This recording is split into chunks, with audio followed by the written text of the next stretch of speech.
Buenos días, soy Maritza Aranguren, coordinadora de eventos internacionales del campus universitario Uniacademia en Colombia. Nuevamente, Uniacademia, con el auspicio de Ledger, les damos la bienvenida a nuestro segundo ciclo virtual de conferencias jurídicas internacionales. En la mañana de hoy nos acompaña el doctor Jorge Adrián Zúñiga Escalante, quien disertará el tema construcción de la prueba en el proceso penal. El doctor Jorge Adrián Zúñiga Escalante es abogado por la Universidad Nacional de San Agustín, magíster en Derecho Convención en Política Jurisdiccional de la Pontificia Universidad Católica del Perú. Especialista en Política Jurisdiccional por la Universidad de Castilla-La Mancha, docente universitario a nivel pre y posgrado, conferencista internacional.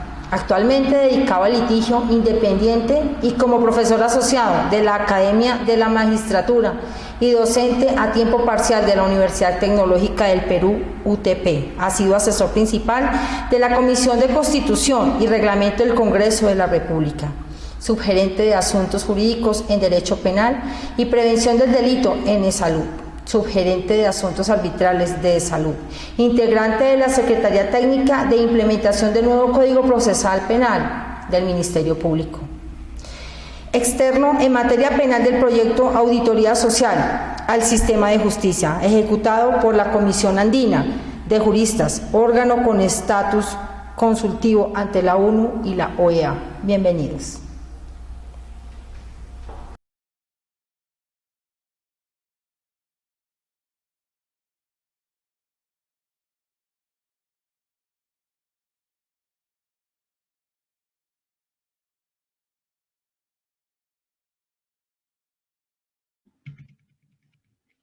Buenos días con todos. En principio, quiero agradecer la gentil invitación a Uniacademia por convocarnos, hacernos extensiva la invitación a este segundo ciclo internacional de conferencias jurídicas virtuales.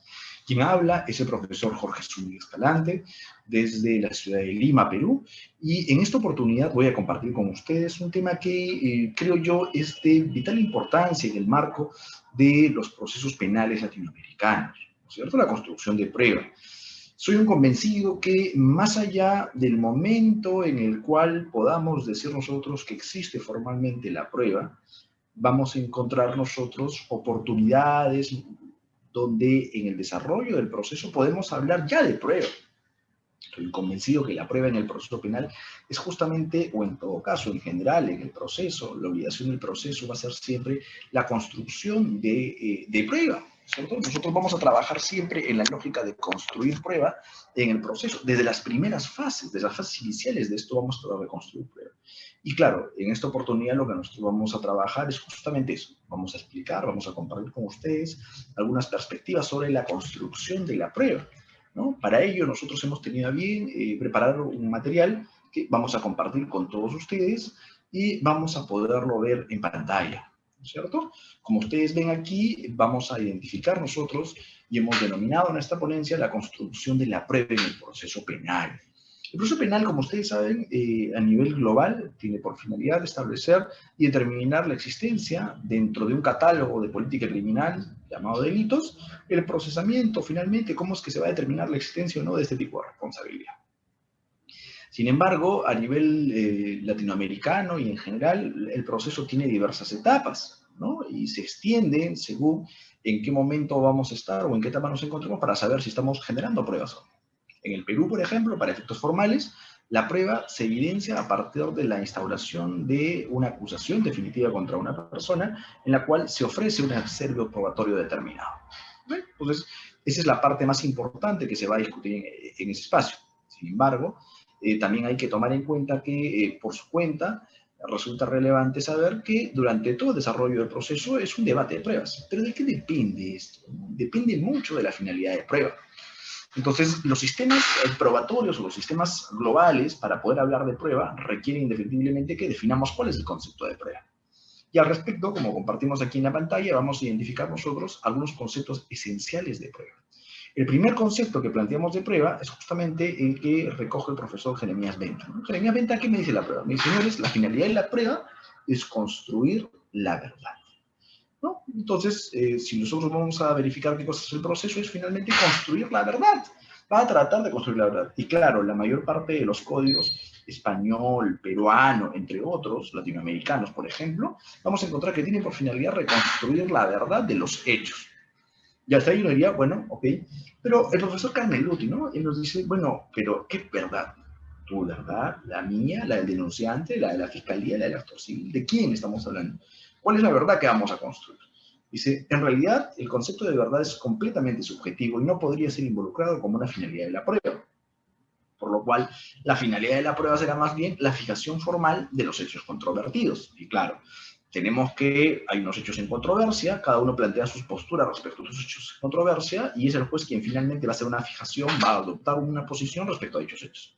Yo no diría, bueno, sí, y por ahí complementa la idea y Davis Echandía nos dice, mira, más allá de esto creemos que la prueba tiene que ser aquello que da convencimiento, porque claro, la fijación formal va a ser la finalidad seguramente del proceso, pero la prueba per se lo que busca es generar convicción en el juzgador para adoptar decisiones. Y uno diría, bueno, sí pues, también. Y finalmente, el profesor Emilio Gómez dice, ¿saben qué? Tanta discusión que hacemos sobre esto, lo importante es identificar cuál es el sistema de valoración que existe respecto a la prueba. Porque si tenemos un sistema de libre convencimiento del juez, ahí lo que importa es el convencimiento. Y si tenemos una unificación de hechos, hablaremos de lo que señalaba Carneluti.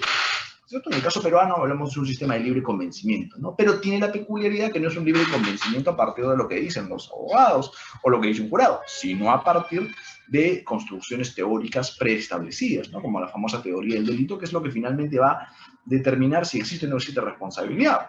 Claro, no solamente se trata de una sola percepción por parte del juzgador, y esa es la razón por la cual, por ejemplo, a nivel académico acá se discute mucho la utilidad de las técnicas de litigación oral, ¿no? Porque claro, uno en algún momento cuando se vino la reforma procesal penal en el país, uno hablaba de litigación oral y lo primero que se le venía eran los juicios de películas, ¿no? Donde tenemos un jurado, tenemos un abogado que viene, interroga y saca información al testigo y demás, ¿no? Porque finalmente quien determina la inocencia o culpabilidad de alguien es un jurado lego, un jurado que no sabe de leyes.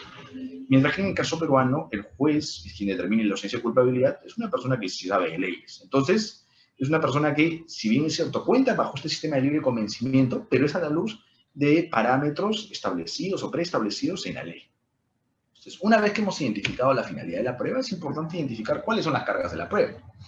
Respecto a las cargas de la prueba, también es importante identificar que a la luz de que la persecución penal es pública y es de competencia del Estado, a través del Ministerio Público vamos a entender que el Ministerio Público se le va a enfocar lo que se conoce como la carga de producción de prueba, porque es el actor encargado de generar actos de investigación y finalmente con estos actos de investigación ser quien pueda delimitar o no la afectación o no respecto a elementos de convicción, ¿no? Entonces, él decide. Y claro, en el caso peruano es peculiar, porque a diferencia, por ejemplo, de lo que pasa con el sistema mexicano, el Ministerio Público es el único legitimado para hacer investigación. En México entiendo que la defensa también puede. Aquí, para poder hacerlo, requiere autorización del Ministerio Público.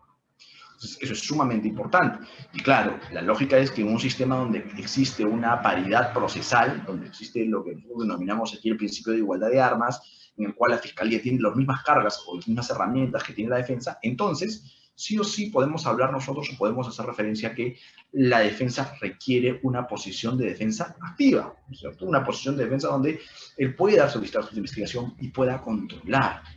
Hoy en la mañana conversaba con algunos colegas de aquí del estudio y compartíamos un poco este problema, ¿no? Porque para el Ministerio Público muchas veces le resulta difícil tener que alguien nos esté controlando. Entonces le resulta incómodo que un abogado defensor le esté planteando audiencias de tutelas, controles de pasos y demás. Entonces, eso es sumamente importante.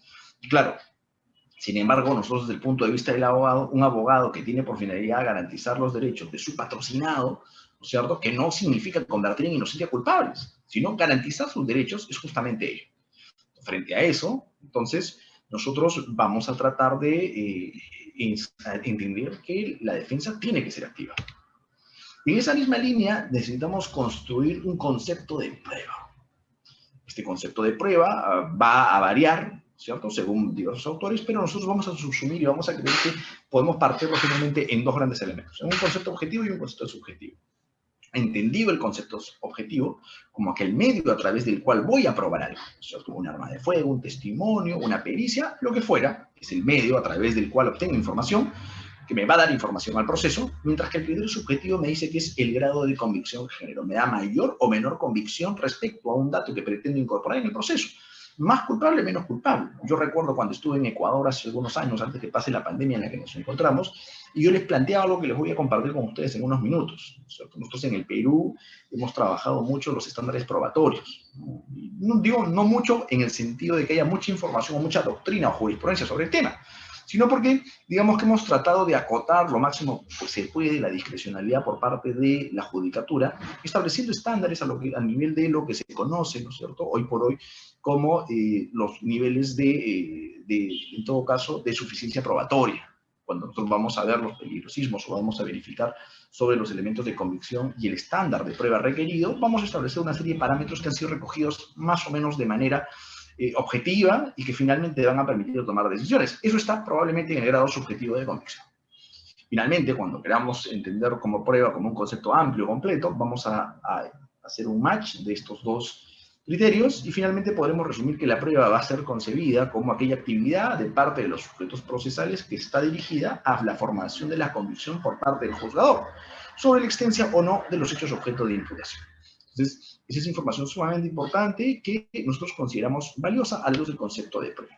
Y entonces, de allí, una vez que ya hemos dicho que esta es la definición de prueba, también debemos entender que esta definición de prueba es una definición que me resulta relevante tanto en el momento en el cual ya tengo identificado un presunto responsable y lo voy a acusar de un hecho delictivo, como cuando recién estoy iniciando una investigación, en cuyo caso, en efecto, todavía tengo la presunción de inocencia a su favor y voy a discutir si existe o no existe. Entonces, una vez que tengo identificado, lo que pasa, y esa es una opinión personal que yo estoy tratando de difundir en mi país, es que hablamos de prueba no solamente en la fase de acusación, sino que lo que varía el marco del proceso es la intensidad de esa prueba. Y para eso compartimos un poco esta lógica de las categorías del conocimiento probatorio, ¿no?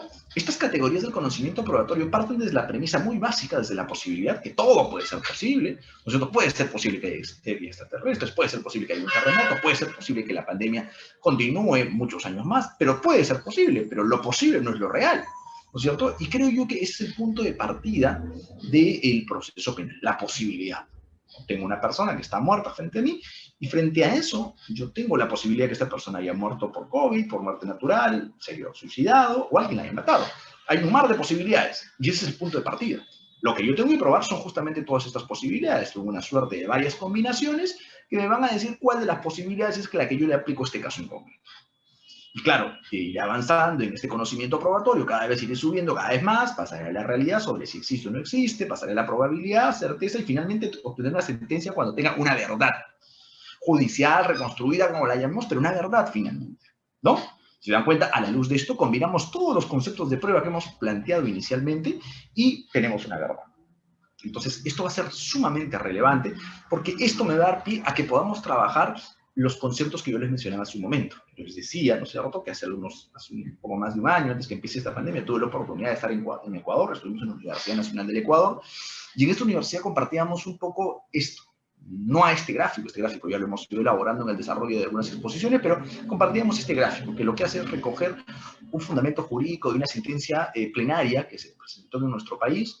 Cuento, en nuestro país en algún momento había el atisbo, la percepción, no sabemos real o no, porque como siempre digo yo, no existe un indicador objetivo sobre dicha afirmación, pero sí había la percepción más o menos probada de que había una cierta recurrencia en el uso abusivo o excesivo de la prisión preventiva.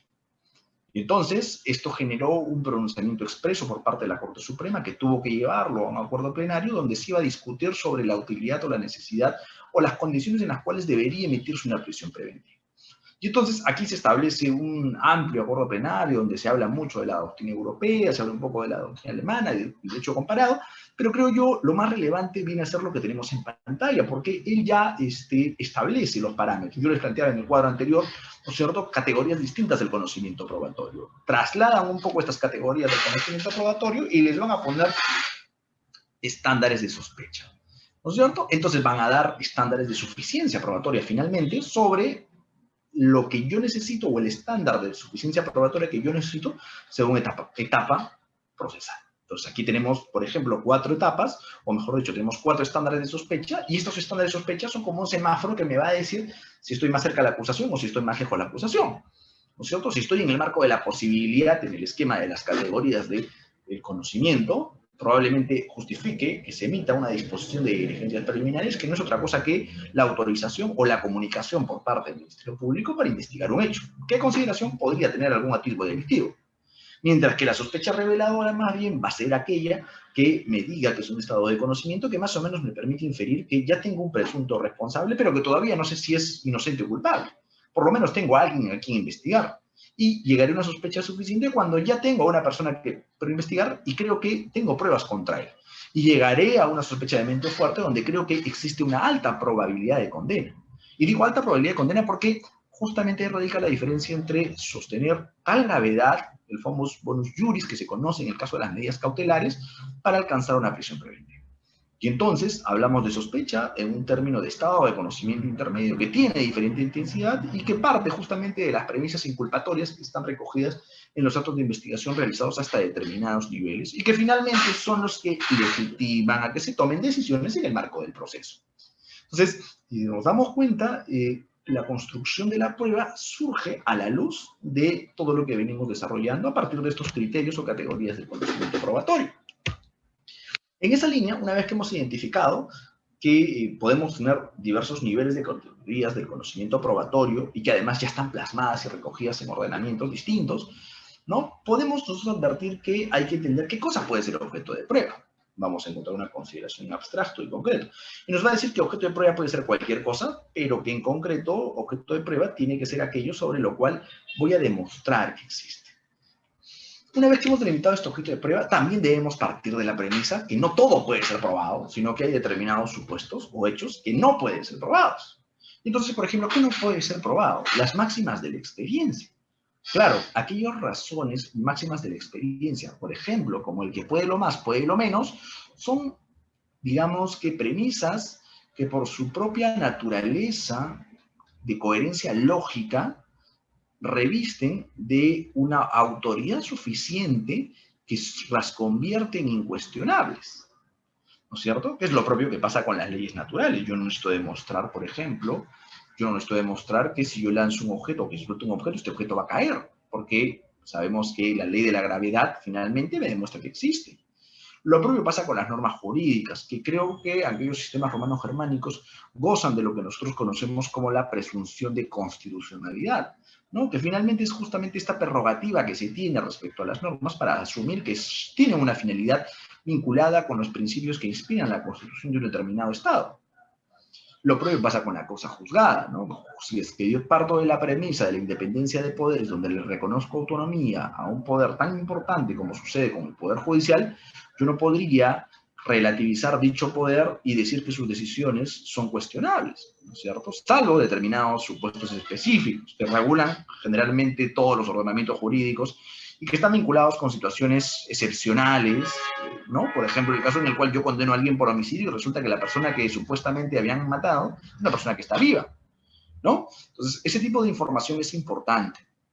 ¿Qué cosa es tampoco lo imposible? Pedir que llueve en sentido contrario resulta algo imposible que no lo puedo probar y no lo debo probar. Y lo notorio, es de día o es de noche, son situaciones notorias que no necesito probar o desgastar tiempo en presentar documentos. ¿Y por qué es importante decir qué cosa no es objeto de prueba? Porque lo que no es objeto de prueba no podemos someterlos a debate en un proceso.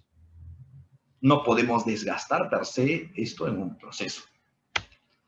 En esa línea hay que distinguir los medios de probatorios de los demás conceptos que hemos venido desarrollando el día de hoy.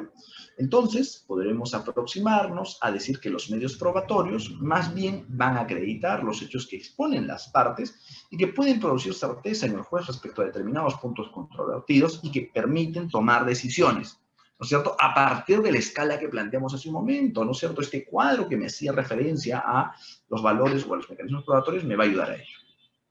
Y finalmente se va a referir a hechos y a la costumbre cuando esté sustentada en dichos temas. En conclusión, ¿qué cosa debo entender yo como elemento de prueba?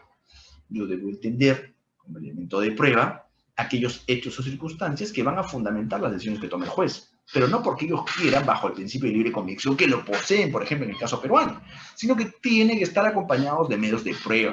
Pero en el caso peruano podemos agregar que además esto tiene que estar organizado, ordenado, a partir de lo que se conoce como la teoría del delito, ¿no? Es básicamente la teoría argumentativa que utilizo para definir si una persona es culpable o no culpable respecto a una imputación de un delito.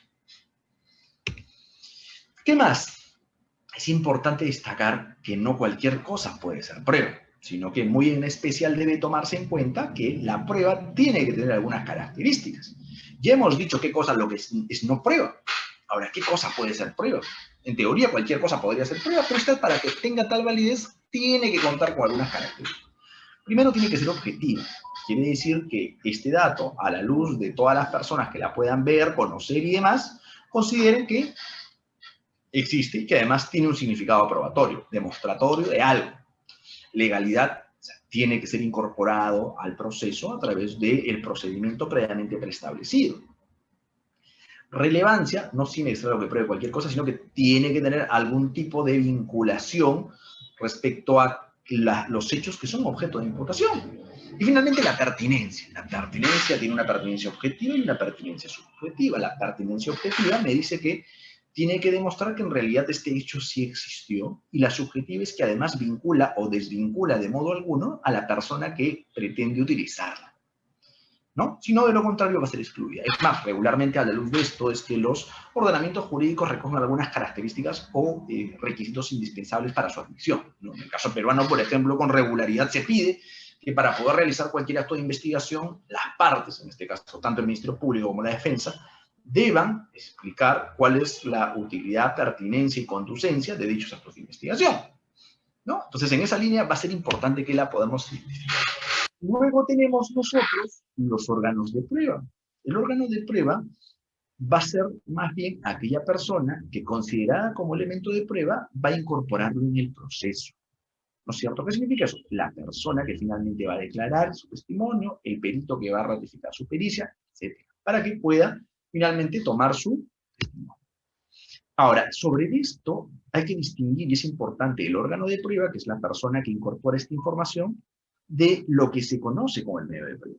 El medio de prueba más bien va a estar vinculado, va a tener referencia, o va a hacer referencia, ¿no es cierto?, ¿a qué cosa? Va a hacer referencia a aquel medio a través del cual se incorpora este conocimiento, este procedimiento preestablecido en la ley que permite que se ingrese este elemento al proceso.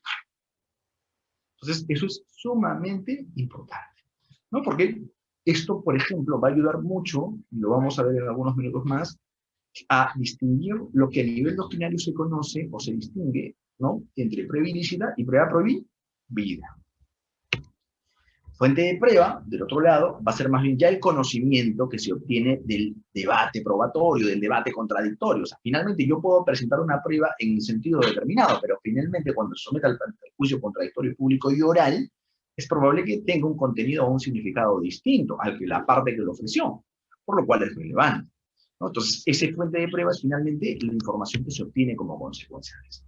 En esa línea, vamos a partir de la premisa que estas pruebas pueden tener una connotación completamente distinta según el tipo de prueba que sea, ¿no es cierto? No es lo mismo hablar, por ejemplo, de una prueba personal que hablar de una prueba real. Las pruebas personales van a ser aquellas pruebas que finalmente son incorporadas a través del testimonio de las personas, mientras que las reales son aquellas que obtenemos de las cosas. La directa o la indirecta, por ejemplo, la directa es la que me lleva de frente a evidenciar un hecho delictivo, mientras que la indirecta es aquella que resuelve o surge a partir de una inferencia probatoria, lo que se conoce mucho como la prueba indiciaria. La voluntaria y la voluntaria es el testimonio de la persona, la que se obtiene con plena voluntad o intención de que se ofrezca, la que ofrecen las partes, y la involuntaria es la que se obtiene contraria a la voluntad de las partes, por deposición o por documento. Cuando hacemos un pliego interrogatorio será por documento, mientras que por deposición será aquella que se levante por acta y sea en el mismo momento. Las ocasionales y las preconstituidas, las ocasionales son las que yo voy construyendo en el interior de una investigación, y las preconstituidas serán más bien aquellas que yo construya a la luz de un elemento urgente que justifica que se lleve a cabo el debate, la contradicción, antes del momento de incorporarse en el juicio oral. Las independientemente y las peticiones de prueba prestada, muy utilizados, por ejemplo, para los casos de lavado de activos, pérdida de dominio o extinción de dominio, según sea el país en el que nos encontremos. ¿No es cierto? Los independientes son aquellos que yo voy a generar solamente en el marco del proceso. Mientras que los que se encargan o están a la luz de más bien otro proceso, que puedo trasladar, por ejemplo, para demostrar que hay una riqueza que tiene algún origen o un atisbo de ser ilícito, entonces va a ser ello.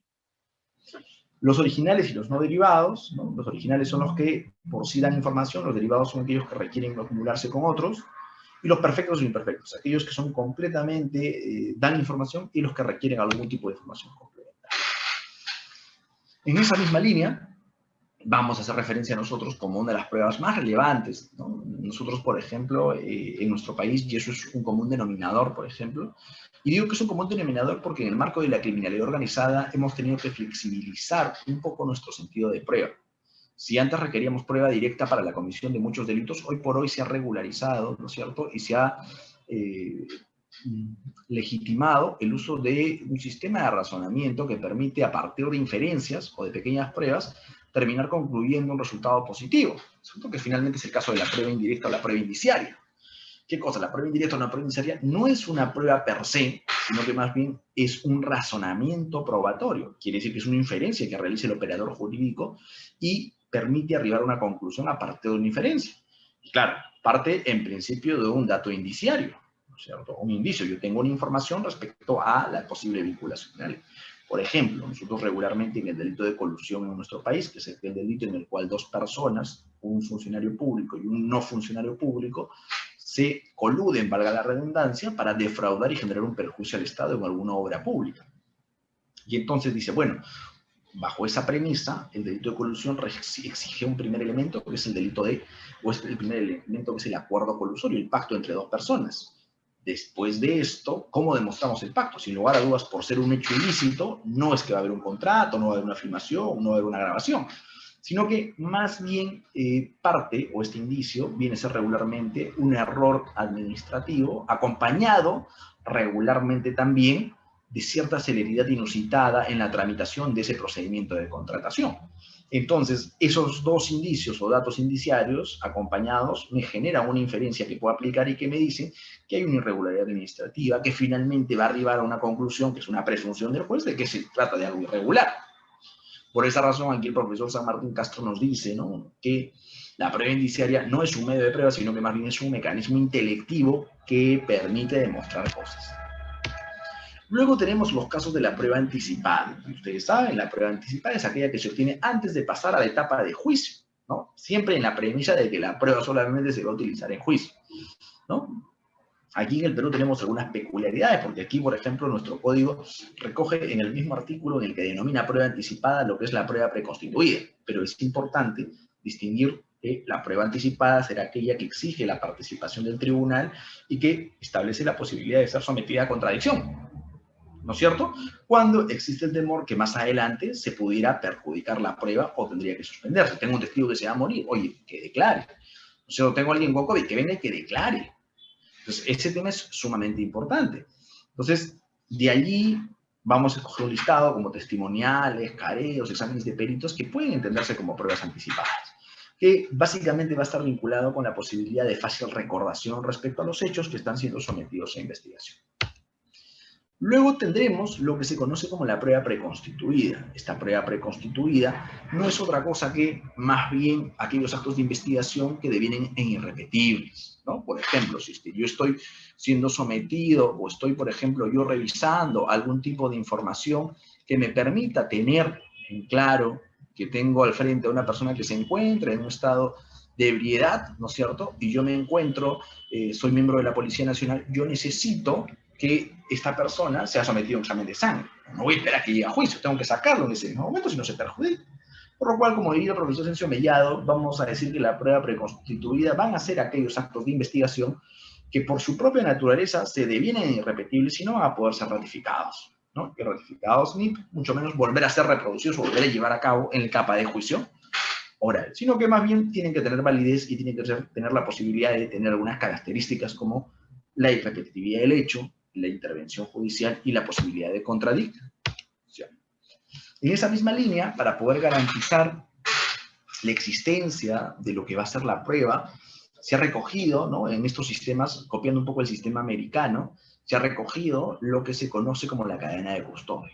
¿Ok? que claro, así como lo tengo en pantalla, es una cadena porque se espera que sea todo entrelazado, y que parte o se debe iniciar desde la etapa de aseguramiento, que es la fase en la cual se llega a la escena del crimen y cuya labor es básicamente cautelar que no se altere, para que después el policía, el efectivo policial pesquisa o el perito que sea pesquisa, proceda al recojo, venga, lo embale, proceda a lo que conocemos como el formato de cadena de custodio, lo lacre, lo transporte y pase el análisis, ¿cierto? Aquí es importante porque en el análisis va a determinar y se le va a dar ya una inferencia probatoria, ¿no es cierto? Es un arma, estuvo operativa, no estuvo operativa, se usó, no se usó, tiene restos de pólvora o no lo sé, para posteriormente proceder al almacenamiento, para, de ser el caso, preservarlo, recuperarlo, incorporar a la investigación a través del medio que fuera, ya sea directamente o a través de una pericia, y finalmente se emite una disposición o resolución de destino final, ¿no es cierto? Se incaute, se destruya, lo que fuera, según sea el caso. Por lo cual, la cadena de custodia en nuestro país y a nivel global, ¿no es cierto?, como ha sido recogido por lo menos aquellos que venimos siguiendo el modelo procesal del Código Procesal Penal Modelo para Latinoamérica, recogemos que es un documento escrito, ¿no?, donde va a quedar reflejadas las incidencias desde el primer momento en el cual se tiene algún tipo de conocimiento mínimamente visual, con algún indicio que pueda probar algo, hasta el momento en el cual se hace una determinación sobre lo que se va a hacer con dicho bien. Aquí tenemos un modelo del formato, que básicamente es un formato donde vamos a identificar. Ahora, ahí hay un dato importante, ¿no?, sobre los efectos de la cadena de custodia. Y eso es importante porque cuando se construye el Código Penal Modelo para Latinoamérica, se hace pensando obviamente en un sistema casi perfecto, en un sistema como el americano. Pero claro, cuando nos trasladamos a un país multicultural, multidiverso, con una geografía complicada, como es el Perú, por ejemplo, hemos tenido nosotros problemas complicados, ¿no? Porque claro, uno diría, por ejemplo, en los Estados Unidos, que la alteración de la cadena de custodio podría generar un supuesto de una exclusión probatoria porque se ha contaminado la prueba. Y eso en el Perú también pasó, por ejemplo, ¿no? Porque claro, nos copiamos un poco de lo que pasa de la justicia americana. Sin embargo, nos dimos cuenta que hay muchas situaciones que no pueden ser cauteladas a través de la cadena de custodia y que más bien no deberían ser utilizadas para generar impunidad. Entonces, en el Perú se estableció un acuerdo, se emitió un pronunciamiento por parte del colegiado de la máxima instancia suprema, es un acuerdo plenario, y se establecen algunas reglas importantes, ¿no? Primero, identificar que lo que estuviera contenido dentro de la cadena de custodia y el conjunto de diligencias que se hicieran con esta no deberían perder eficacia probatoria si es que se ha perdido la cadena de custodia o se ha roto. Uno diría, oye, pero eso es una locura. Yo estoy seguro que si estoy otro lado de la justicia americana me dice, oye, ¿qué pasa? Pero en el Perú hay que entender que nosotros todavía somos un Estado con un alto grado de informalidad y eso a su vez también nos lleva a que contemos con un alto grado de precariedad en el propio sistema de justicia que impida controlar de manera total, global, la cadena de custodia. En esa misma línea, señalan que esta ruptura de la cadena de custodia no va a ser un problema de legitimidad de prueba y que en aquellos casos en los cuales se rompe o se vulnere las reglas de la cadena de custodia, no va a generar la posibilidad de que se excluya este elemento probatorio. Uno diría, oye, pero eso es gravísimo. Aparentemente sí. Pero claro, lo que viene después es importante porque nos dice que si es que se señala que hay un tipo de contaminación, tiene que acreditarse. Con lo cual es un tema peculiar, ¿no es cierto? Porque finalmente, si se entiende que la carga probatoria es de cargo del Ministerio Público y yo hago una afirmación como la contaminación, no bastaría mi afirmación, sino que me están trasladando la carga de la prueba a mí, ¿no? Pero claro, porque estamos presuponiendo que el Ministerio Público actúa bajo el principio de objetividad, por ejemplo. Cosa que debería ser, y es el ideal. Sin embargo, vamos a encontrar supuestos que en la vía práctica, en la vía real, no necesariamente se van a ajustar a él. Esa lógica, se dice, para entender toda esta explicación que hace en su momento la Corte Suprema, nos van a decir que la cadena de custodia tiene un fin instrumental, por lo cual no puede afectar el fondo del asunto. Y ese es el sentido por el cual se traslada esta ley. Y ahí surge el siguiente elemento a discutir, sobre la legitimidad de la prueba, ¿no? En esa lógica de la legitimidad de la prueba, la doctrina asemeja mucho a la prueba ilícita con la prueba prohibida. Sin embargo, tiene ligeras diferencias y vamos a tratar de exponerlas en esta presente exposición, ¿no es cierto? La prueba ilícita va a haber una vulneración sobre el contenido esencial de los derechos fundamentales, por lo cual, bajo esa inferencia, necesariamente va a determinar que se pueda inutilizar la prueba originada obtenida. No se puede corregir y se aplica la famosa regla de exclusión. Yo agarro y excluyo esto de la prueba. Yo, por ejemplo, torturo a una persona para que declare y sin lugar a dudas esa declaración, por más cierta que sea, tiene que ser excluida. Mientras que la prueba prohibida dice, yo no vulnero, en todo caso, las normas, en principio no vulnero normas de rango constitucional, sino de rango ordinario, y están verificadas básicamente con la incorporación de este medio de prueba al proceso. Por lo cual hay que verificar hasta dónde alcanza la contaminación y se aplica la doctrina del árbol envenenado. Por ejemplo, ¿qué pasa si en un acta no se han consignado los requisitos de la formalidad del acta? ¿Va a generar prueba ilícita o una prueba prohibida?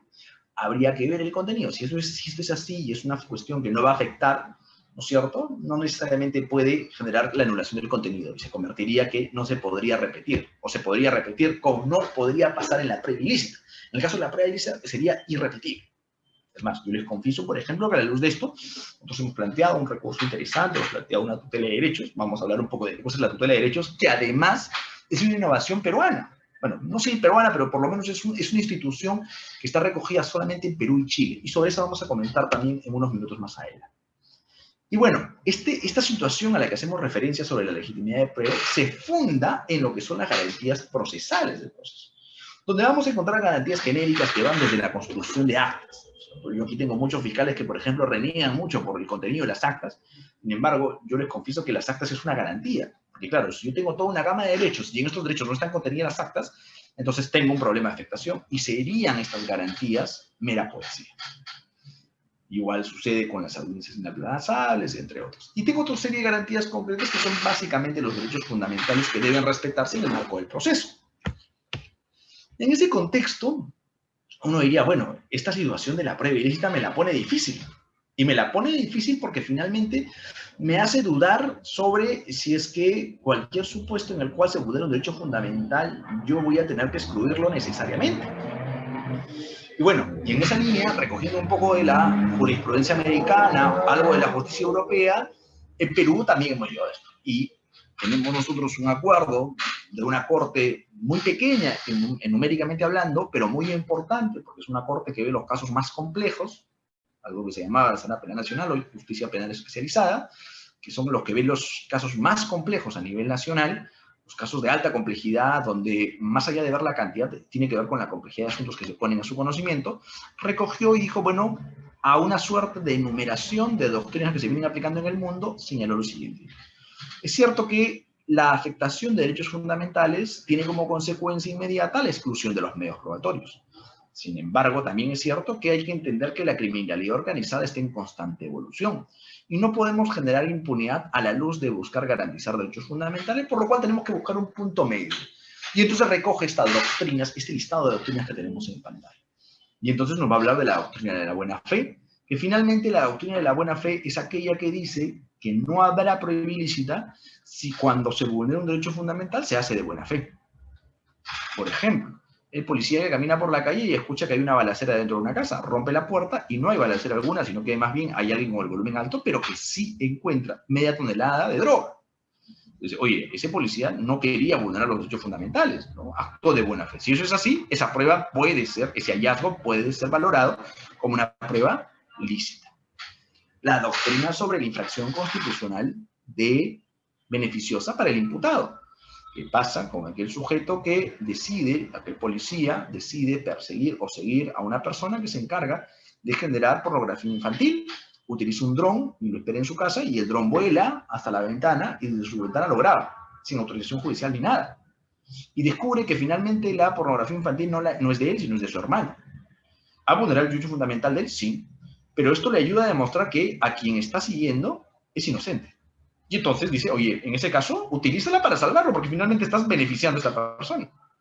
Y claro, contrario senso, o la otra cara de la misma moneda va a ser la doctrina de la eficacia y la prueba ilícita para terceros. Y entonces el hermano dirá, oye, pero has vulnerado los derechos de mi hermano porque estaba en la casa de mi hermano. Sí, pues, pero he vulnerado los derechos de tu hermano, no los tuyos. En esta línea puedo utilizarla contra ti, no contra tu hermano. Otra línea igual es la doctrina de la ponderación de los intereses, que me dice que puede utilizar la prueba ilícita sí, solo sí, y siempre que puede existir, ¿no es cierto?, un supuesto en el que podamos encontrar que hay un interés superior a la defensa de determinados derechos, ¿no? El caso del terrorismo, por ejemplo, en algunos casos se presta a ello, ¿no? O, por ejemplo, los casos de corrupción pública. Yo me acuerdo aquí cuando suceden los primeros casos de los sistemas de corrupción vinculados a un personaje que seguramente ustedes alguna vez habrán escuchado como Vladimiro Montesinos, se discutía si estas filmaciones que hacían en medio de una habitación entregando dinero de las arcas del Estado a determinadas personas particulares vulneraba o no el derecho a la intimidad de estas personas. Y entonces decía que la doctrina de la ponderación de intereses decía, oye, ese dinero es dinero público, es una actividad ilícita y por lo cual el interés de conocer qué pasa con el dinero público tiene que ser más importante que el derecho a la intimidad de estas personas que se están actuando de manera ilícita. Finalmente, ya aproximándonos un poco a las doctrinas finales de esto, existe la doctrina de la destrucción de la mentira del imputado, que más bien, más allá de tener un contenido teórico, es una técnica de litigación oral, ¿no? Es cuando yo puedo utilizar cierta información para demostrar que el imputado está mintiendo. Luego tenemos la doctrina de la destrucción de la mentira y finalmente la teoría del riesgo, que es una teoría que se utiliza muchísimo. ¿Qué pasa cuando una persona le confiesa a otra que ha podido cometer un delito? Y la otra persona la agrava. Dice que la persona que ha asumido contarle esto a la otra asume que se está exponiendo en riesgo y esta podría contarlo, por lo cual dicha grabación es legítima. Entonces, este tipo de listados ya van a dar visto de cómo yo puedo utilizar la prueba y puedo excluir o volver a reutilizar la prueba según sea el caso. En esa línea, y ya llegando un poco al final de mi exposición, voy a hablarles un poco de la tutela de derechos. Y no porque me toca hablar solo de la tutela porque es lo único que hay, no. Porque la corrección que tenemos en mi país para poder excluir aquella prueba que ha sido considerada ilícita es un mecanismo especial que es un proceso de tutela de derechos. Yo les confieso, repitiendo un poco lo que me tocó vivir en Ecuador y en Colombia, ¿no? Yo les hablaba de la tutela de derechos y inmediatamente a ellos se les venía a la mente el proceso de tutela, que es un proceso muy similar al amparo, que es un proceso constitucional. En el Perú, al igual que en Chile, que son los dos únicos países que recogen un ordenamiento procesal peruano la tutela de derechos, la tutela de derechos es un proceso intraprocesal que está dentro del proceso penal y está a cargo del juez que se encarga de cautelar la primera etapa. Es un juez de garantías, es un juez constitucional que está dentro de la primera etapa de la investigación. Y que me dice más o menos así, y que me dice, bueno, el imputado tiene determinados derechos, que son los que tenemos en pantalla, que son básicamente conocer los cargos formulados, el derecho de comunicar a alguien sobre la detención o no, la asistencia por un abogado defensor, el derecho a acogerse al silencio, no emplear medios coercitivos en su contra o a ser revisado por un médico. De estos derechos, que no son los únicos, sino que es el listado enumerado, se vienen acompañados todo lo que finalmente conocemos nosotros como el derecho a la tutela jurisdiccional efectiva. Por lo cual, esta tutela va a garantizar, valga la redundancia, los derechos de la tutela jurisdiccional efectiva y los derechos continentes. Y cuando hay una vulneración de estos derechos, entonces yo puedo recurrir y tocar la puerta y decir, señor juez, alguien, el policía, la fiscalía o alguien está vulnerando los derechos dentro del proceso. Por lo cual no requiero ir a otro proceso constitucional, como sucede en otros países, donde puedo ir vía habeas corpus, vía acción de amparo, sino que dentro del mismo proceso penal, a manera de incidente, el mismo juez que me debe garantizar esta etapa va a resolver esto, ¿no es cierto? Y va a tener un microprocedimiento en el cual se conoce la solicitud de tutela, de señor juez, por favor, tutele, y este juez, como si fuera un juez constitucional, va a poder resolver incluso sin audiencia. Claro, puede decirme sin audiencia y decirme, señor, ¿sabe qué? Usted tiene la razón. Vale. Una persona que ha sido privada de su libertad y ha sido encerrada y no tiene derecho a un abogado. Yo podría tener una opción de habeas corpus y una tutela, pero les acabo de decir que una de las garantías de la tutela es el derecho al abogado de libre elección. Y entonces podría ir tutela y sería mucho más rápido. O podría ser con audiencia. Convoco a las partes y les digo, tráiganme aquí a partir de una audiencia y ver si en efecto hay una vulneración. O un rechazo liminar, ¿no? Pido otro tipo de eventualidades, como podría ser un control de plazo o cualquier otro elemento importante. En esa línea, espero haber alcanzado las expectativas y quiero reiterar mi agradecimiento a Uniacademia por la gentil invitación para participar de este conversatorio, de estas charlas que están organizando para poder participar de este segundo ciclo de conferencias virtuales jurídicas. Para mí más que grato poder compartir con ustedes desde la ciudad de Lima, Perú. Muchísimas gracias y conmigo será hasta otra próxima oportunidad.